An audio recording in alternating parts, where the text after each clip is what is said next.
At 5 o'clock in the morning, local time, deep inside the GIUK Gap, the narrow stretch of ocean between Greenland, Iceland, and the United Kingdom, the North Atlantic appeared calm and almost indifferent. The surface gave no hint of danger, no sign that this body of water had become one of the most strategically important battlegrounds on Earth.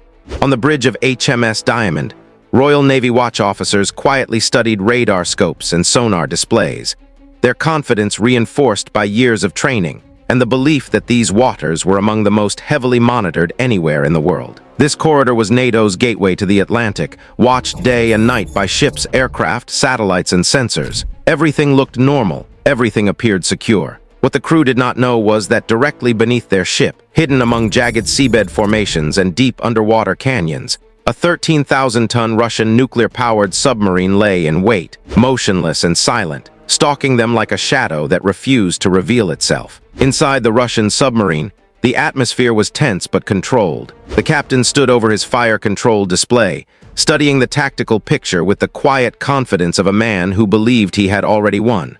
From his perspective, the British destroyer above was blind. He had slipped through NATO's defensive net and positioned his submarine exactly where Moscow wanted it, undetected, unchallenged, and dangerously close. In his mind, he held a blade to NATO's throat. What he could not see, and what no one aboard his vessel suspected, was that 14 nautical miles away another presence had already taken notice. Far below the surface, deeper and quieter than anything around it, a far more capable hunter lay perfectly still, listening to every sound and waiting patiently for the moment when action would matter most.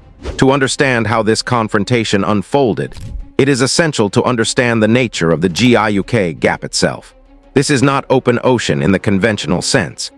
The seabed here resembles a massive stone wine cellar, carved by geological forces into deep trenches and sharp ridges that plunge thousands of meters toward the abyss. In this environment, sound behaves unpredictably. Sonar waves do not travel in straight lines. They bounce off rock walls, scatter through underwater valleys, and return distorted echoes that can deceive even the most advanced systems. For submarines, this terrain offers an extraordinary advantage. It allows a skilled commander to disappear in plain sight, exploiting the chaos of sound to remain invisible.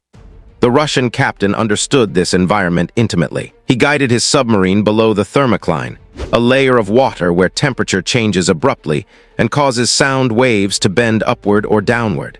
This invisible barrier acted like acoustic camouflage. When HMS Diamond transmitted sonar pulses, the sound energy was deflected away from the submarine. To the British crew, the water beneath them appeared empty. In reality, they were sailing directly above a fully armed nuclear vessel. From a legal standpoint, the Russian submarine had every right to operate in international waters, but legality was never the real question. The submarine's movement pattern made its true mission obvious. This was not routine patrol or transit, it was covert reconnaissance. Moscow's objective was to demonstrate its ability to penetrate NATO's defensive perimeter, map vulnerabilities, and if ordered, sever Europe's undersea communication cables within minutes. These fiber-optic cables form the backbone of the modern world, carrying financial transactions, military communications, and internet traffic across continents. Their destruction would not merely be an inconvenience. It would be a strategic shock. In anti-submarine warfare, however, technology alone is never enough. Timing matters, human judgment matters, and sometimes chance plays a decisive role. Overhead, a maritime patrol aircraft was nearing the end of its mission. Fuel was running low, and the crew was preparing to return to base. Before leaving the area, they decided to conduct one final check. They shut down active sonar and relied instead on a more subtle sense. Even the quietest submarine is still a massive block of steel, and when steel moves through seawater, it disturbs Earth's magnetic field. This disturbance is small but detectable. Suddenly, the aircraft's instruments spiked. The display flipped from green to bright red. The signal was unmistakable. Contact had been made. The alert reached HMS Diamond almost instantly. The quiet routine of the bridge evaporated as alarms sounded and crew members rushed to their battle stations.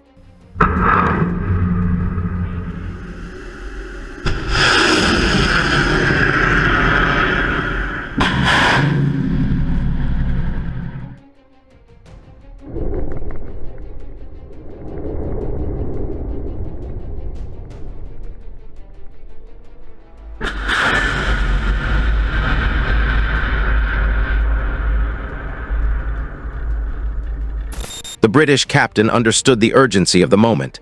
He knew he had only seconds before the submarine could vanish again beneath the thermocline. There was no time for prolonged analysis. He ordered a single active sonar ping. A powerful acoustic beam shot downward into the depths, aimed at the suspected position.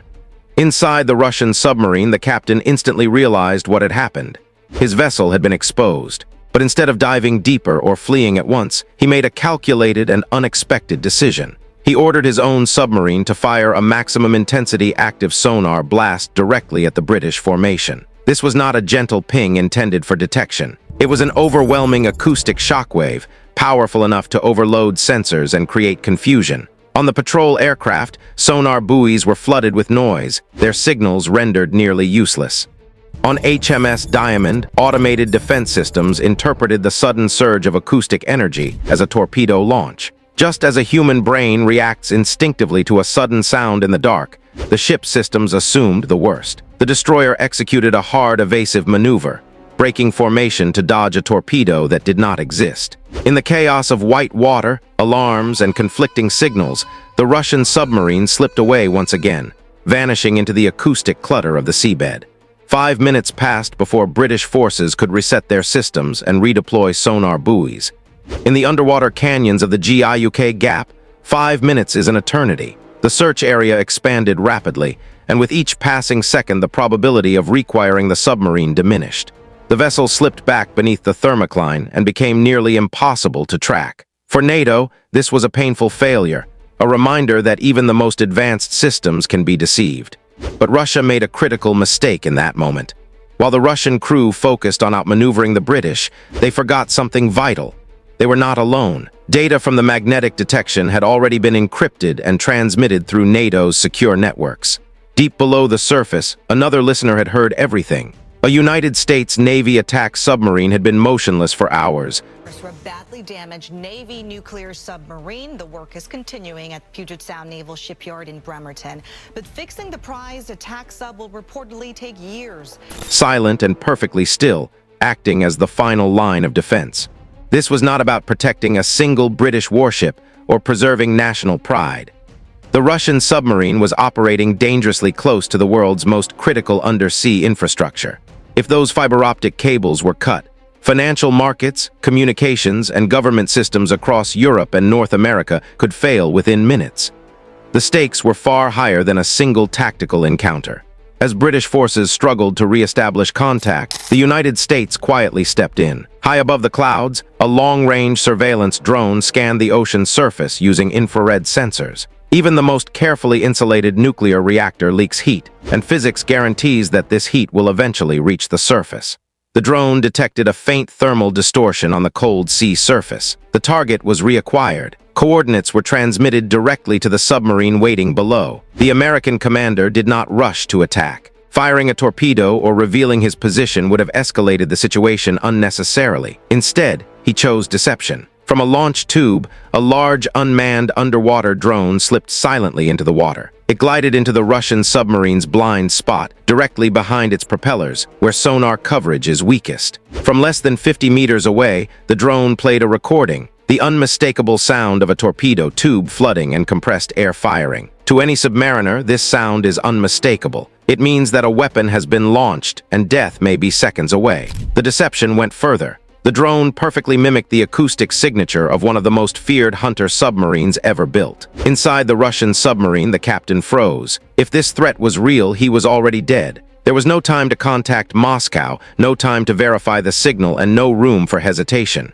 He ordered flank speed. The submarine surged forward, propellers spinning at maximum power. Cavitation erupted around the blades, creating a deafening acoustic signature that echoed through the ocean. In his attempt to escape, the captain destroyed his own stealth. On NATO's sonar screens, the contact reappeared instantly, bright and unmistakable. Moments later, the Russian crew realized the truth. No torpedo struck, no explosion followed. When they looked back, there was no enemy submarine in pursuit, only a drifting drone, now powering down and sinking quietly into the darkness. The Russian submarine escaped, and that outcome was intentional.